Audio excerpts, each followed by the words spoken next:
The Long Walk is a film adaptation of the 1979 dystopian horror novel written by Richard Bachman. And if you're thinking, who the hell is Richard Bachman? Well, then you might know him better by his real name, Stephen King. You know, the guy who's written little horror stories like The Shining and It. Unlike other Stephen King stories such as It or Cujo, this story does not focus on flying clowns or possessed cars, but instead focuses on a real-life, true-to-reality horror. Something that could exist in the real world if it doesn't already. The story goes something like this. A group of young men in a dystopian society are given the opportunity to escape the capitalist hellscape they live in and make some actual money for themselves and their family. Except to do so, you have to participate in an absolutely grueling contest where you have to walk for days at 3 miles per hour, and if you fall under a certain speed, you get shot to death. To my knowledge, such a competition doesn't actually exist. Yet the contest in this story still serves as a strong metaphor. Sure, no one's walking continuously over days, but in this capitalist hellscape, a lot of people have to work themselves to death for the right to dignity, for the right to a roof over their head. It's a dark truth that we tend not to think about, but this movie puts it to frame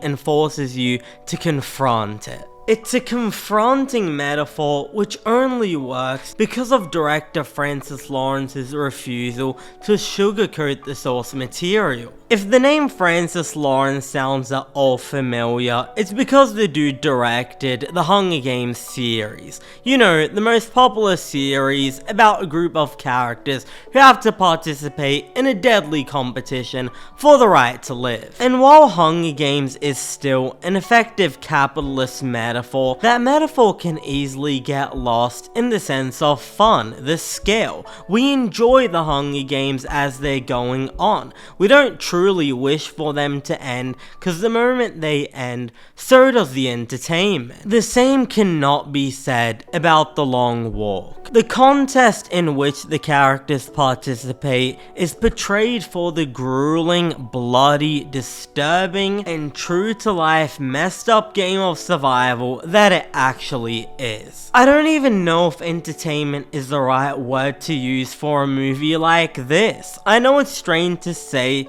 but there's a part of you that will watch this movie with your fingers crossed, hoping that it'll end at any moment. Barring the rare flashback here and there, we spend 95% of our time immersed in this game. It's like we're going on the journey alongside the characters. And because of Francis Lawrence's refusal to cut away or follow a B plot, you feel the entire journey weigh down on you as it does with the characters. You are just internally begging for the horror to stop, and that's in large part thanks to the colourful group of characters established throughout the runtime. At the start of the film, the 50 faces of the contestants blend in, but as we go on, we grow to gradually care about these individuals. There's not a whole lot of special effects, it's not a large-scale film, so a lot of it is resting on the laurels of the actors. And boy, what a cast that has been assembled here. You're gonna hear a lot of praise about David Johnson's performance, and it is every bit deserved. I was absolutely mesmerized by this guy's performance in Alien Romulus,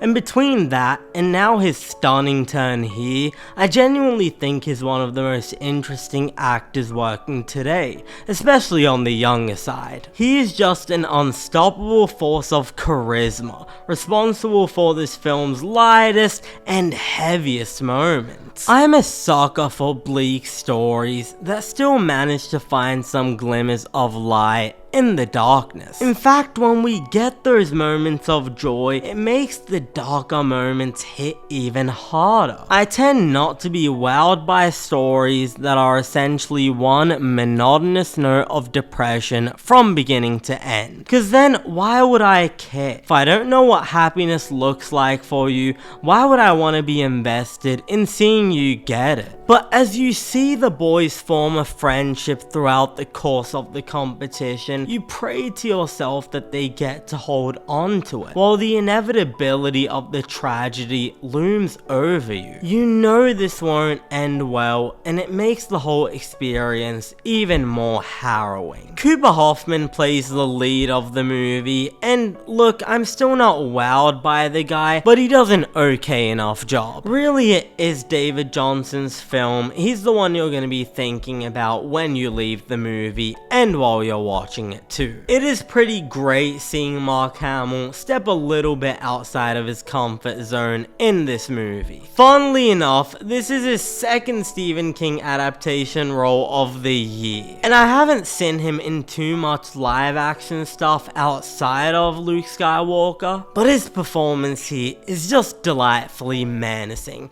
If you love his take on Joker in Batman the Animated Series and the Arkham games, you're gonna get a real kick out of this. The cinematography is pretty great, and the camera manages to effectively direct your eye so that you're always looking at the exact subject and person that is the focus of the scene, even if they're all walking in a straight line. Endings are always a tough one to stick, and Stephen King is notoriously known for his underwhelming ending. This movie takes some liberties from the ending of the book, but ironically, they really don't work. A character does something toward the end of the movie, and I just didn't buy it for a second. I mean, for that thing to happen, you need to idiot bowl the rest of the characters, which is what the filmmakers did. It's a shame because it puts a blemish on an otherwise brilliant film, taking it down from what could have been a 9 out of 10 to a solid 8. Thanks for watching. If you enjoyed this video, be sure to hit the like button and subscribe to the channel for weekly TV and movie reviews. And if you've had the chance to see The Long Walk, jump in the comments and let us know what you thought about it. I am Cinemike, and I'll see you next time.